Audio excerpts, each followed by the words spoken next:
Hey there, friends. The trivet is the perfect project to get your young woodworker started in this craft. And I got 5 reasons why. First of all, you get to pick the size.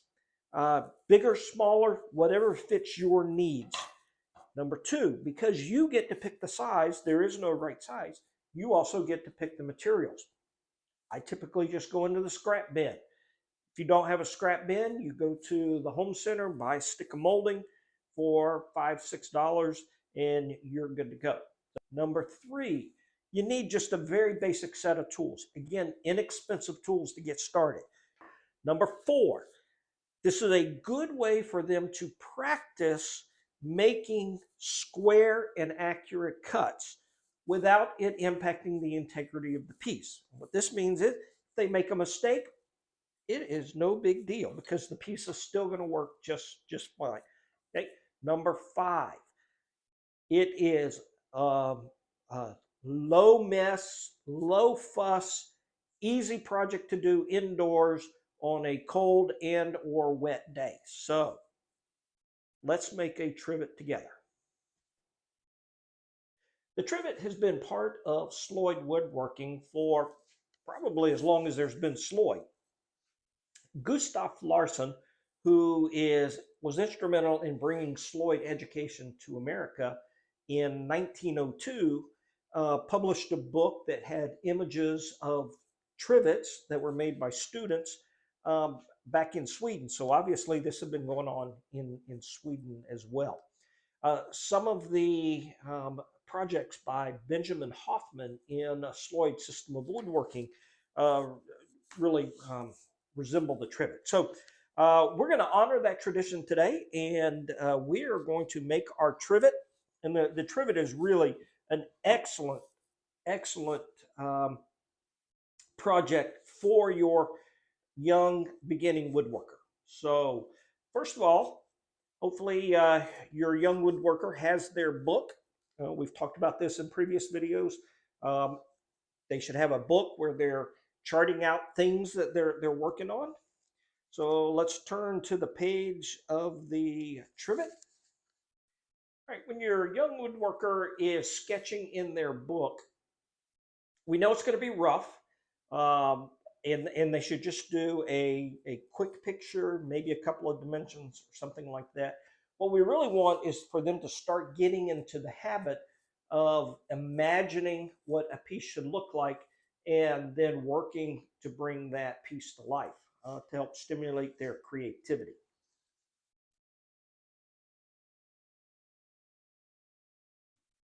Making the trivet itself just requires a couple of very simple tools. We got scrap wood, and when I say scrap wood, I kid you not, I went into the scrap bin to pull these pieces out. You need some type of measuring and marking device, and you need a saw. We do recommend, at least I recommend, using a bench hook or a miter box. And the main reason for that is that it really helps keep that young woodworker's hands safely out of the path of the saw. So what we're going to do is we're going to measure out 6 inches. Okay. And strike a line there.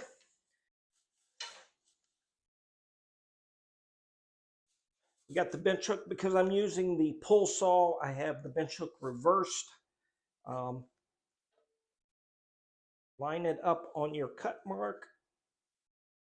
Then this, you can take your non-dominant hand and firmly grip the bench hook, and this keeps it safe out of the path of the saw. And then just some gentle strokes back and forth.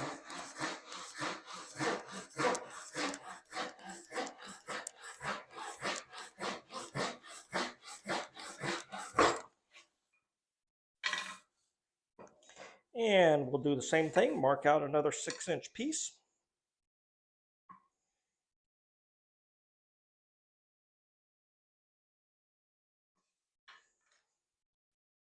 And line it up. Grip it firmly on the bench hook. So again, one of the benefits of this particular project is it allows your young woodworker to start practicing making square cuts in an environment where the square cut really isn't going to impact the functionality of the piece.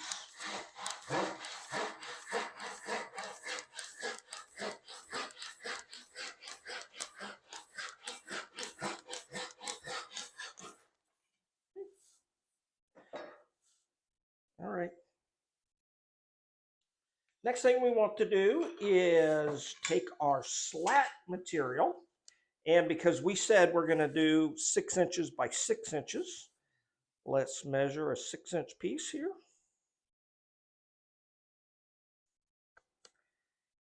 And we'll mark that.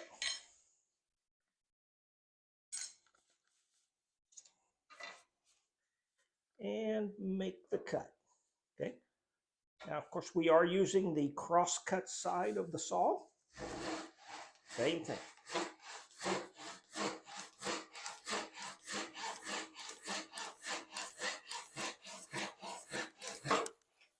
If you don't have a bench hook, or you don't feel like making a bench hook, you can buy a miter box. I've looked at prices. They're about $8 to $10 to get a miter box and saw together. So I'll look to see if I can find a link and put that down in the description. Okay, line that up.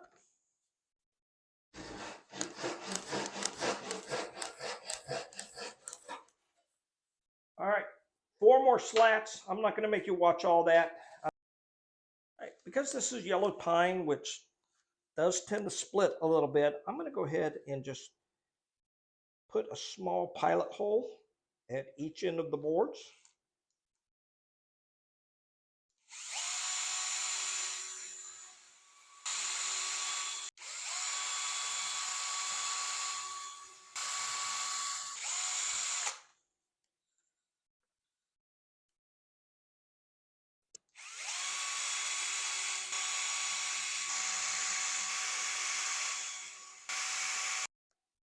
All right, after we got the pilot holes, it's actually pretty simple. Just put your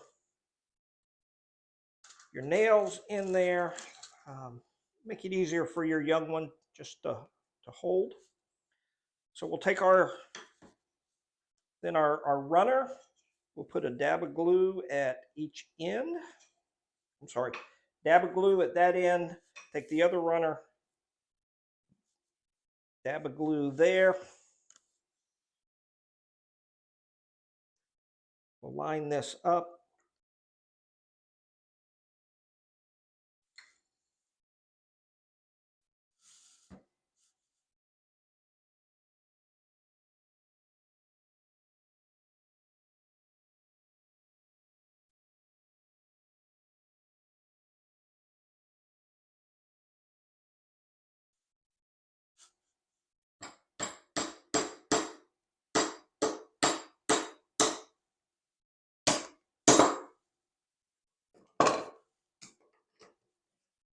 Check square.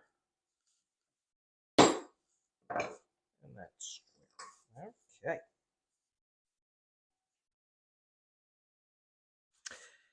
After we have the ends, after we have the end slats squared up, we're going to just lay out the remaining 4 slats. We're not going to do complicated math at this point. We just want to make it look good visually. So have your young woodworker lay out the spacing until it looks about right.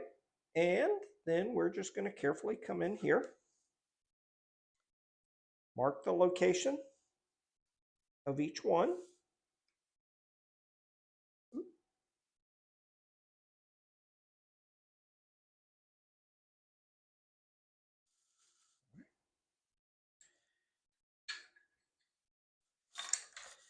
Then, little dab of glue.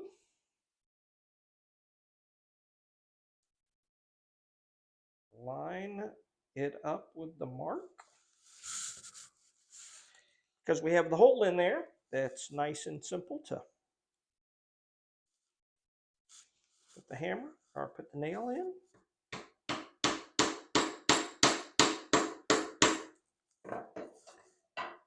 And we can still check square at this point. Once we get the last of the slats in there, we're not going to be able to do that. Make sure we got it all squared up. Drive it home. Next slat, again. Dab of glue. Line it up on the mark.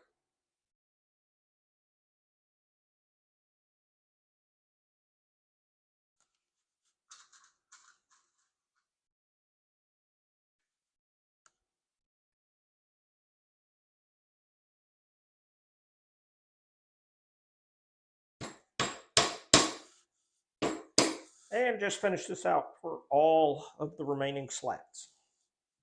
All right, friends, we got us a fully functional trivet. Sits nice and flat.